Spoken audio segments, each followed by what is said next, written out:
I was at my mother-in-law's Sunday dinner, face deep in lasagna, when my wife, Jessica, dropped it like weather talk. I invited my ex, Trevor, to my sister's wedding. He's family. If you love me, you'd understand. I swallowed wrong, almost died by garlic bread. Everyone kept eating like she hadn't just tossed a grenade. I said, I do understand, because apparently my mouth works independently from my brain. Inside, all alarms were going off. That night, I couldn't sleep. Jessica was in the living room folding napkin swans for the wedding and humming like life was perfect.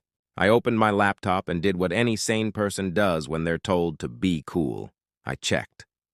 Trevor's Facebook popped up in 2 clicks. Married. Not to the Rebecca in Europe Jessica had mentioned, but to a Monica, local dental hygienist, 20 minutes away, lots of photos with a cat named Whiskers. Trevor's page? Shirtless selfies, bro quotes, bar check-ins, and icing on the cake, likes and thirsty comments under every one of Jessica's recent posts. One even said, "Miss you." I screenshotted. A lot.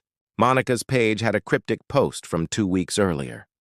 Some people think you won't find out. You do. The comments screamed trouble. I stared at the message button, typed, deleted, typed again, then finally sent, "Hey, I'm the husband of the woman who just invited your husband to her sister's wedding.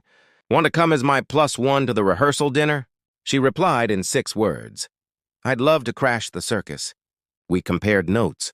Trevor had work conferences, late nights, a new phone with a lock, receipts for dinners, and one for a hotel 20 minutes from home. Our timelines matched Jessica's girls' nights and wedding planning. We built a folder of screenshots like we were prepping a court case. Plan, show up together at the rehearsal dinner. No shouting, no scenes. Just arrive. The week before the wedding, Jessica turned the gas light to full. She laid out a seating chart with sticky notes. There it was, Trevor at the family table. "No pa, Monica," insecure, she said when I questioned it. Her favorite word that week. She also put Trevor in charge of the music, called him about a joint gift, and announced he'd give a speech. She bought a new emerald dress because he always notices when I make an effort. Said that to my face. I said nothing. I waited. Saturday night, upscale Italian place. I picked up Monica. She stepped out in a red dress that said, "Court exhibits will now be presented." We walked in together. The private dining room went silent. Jessica's smile froze. Trevor's whiskey stalled midair. Monica, "Hi, honey." Surprised, my trip got canceled. Jessica squeaked, "I don't understand. What is she doing here?" Me, "This is Monica." Trevor's wife. Not Rebecca. Not in Europe. Local. Very real. Voices rose. Jessica called it inappropriate. Monica asked whether healthy friendships with exes include pearl earrings, then looked at Jessica's ears. Receipt said Trevor paid. Jessica's parents confirmed they hadn't bought them.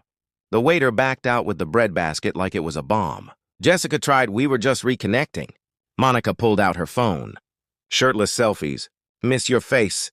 Late-night texts. We slid screenshots to Jessica's dad. He went from angry to stone-cold furious. "Is this what you've been doing?" he asked her, "while your husband pays for this wedding?" No answer, just tears. Her sister, the bride, asked if Jessica had been sneaking around with Trevor. "It's not what it looks like," Jessica said. Translation: "It's exactly what it looks like." We sat. Nobody touched the food. Jessica's dad finally said, "You owe your husband and your sister an apology." Monica stood. "This has been enlightening. Trevor, I'll see you at home with lawyers." To me, best dinner I never ate. She left with dignity. I followed. Enough said. I crashed at my buddy Mike's. Jessica's family held a late-night tribunal. Her brother texted me live updates, mom crying, dad raging, and then, "How much did you pay in deposits?" Jessica didn't know. He texted again, "Holy crap, 18K? Dad nearly stroked. Next morning, her dad called me. "Son," he said, tired voice, "I'm sorry. I never would have allowed this if I'd known. I'm writing you a check for the full amount. You don't eat the cost of my daughter's decisions." He meant it. He wired the money. Jessica showed up later. Yesterday's makeup, one of my old sweatshirts, tears ready. "Please, let me explain." "Explain the lies?" I asked. "The jewelry? The seating? The dress for him? The midnight messages?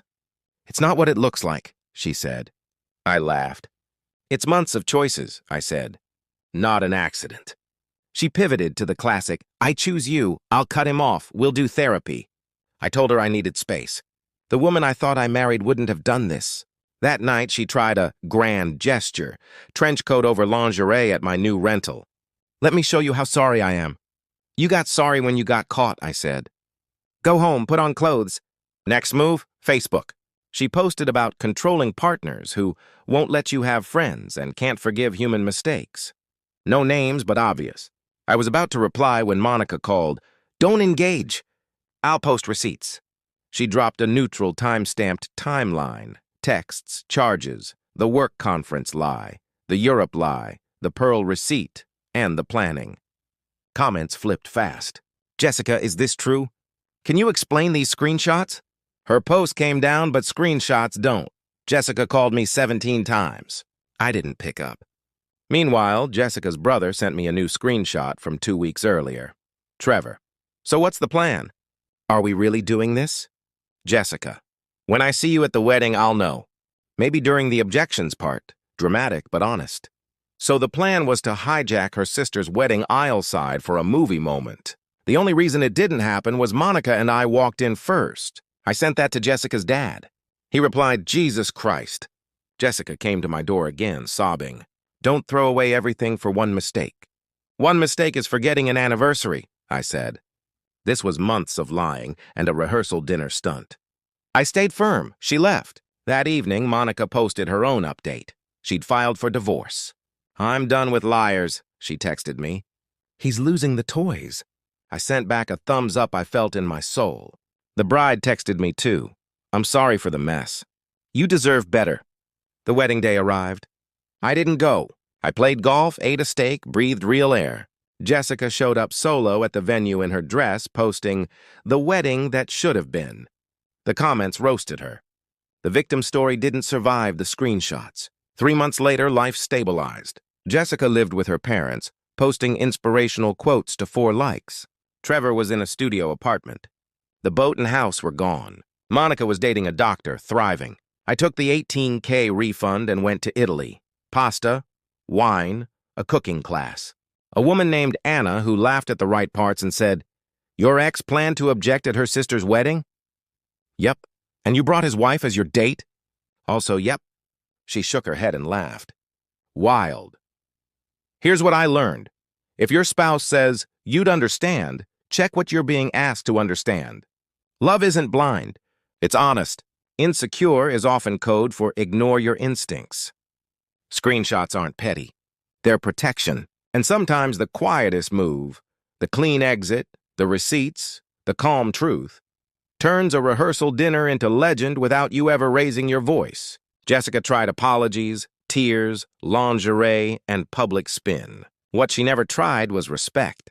I left the restaurant with none of the appetizers, all of my dignity, and the deposit money back. The marriage didn't survive, but I did. That was the point. If you're ever sitting at a family table watching your own boundaries get erased, remember, you don't need to flip the table. You can just stand up, invite the truth to dinner, and let it eat. End. Thanks for watching, like, and subscribe.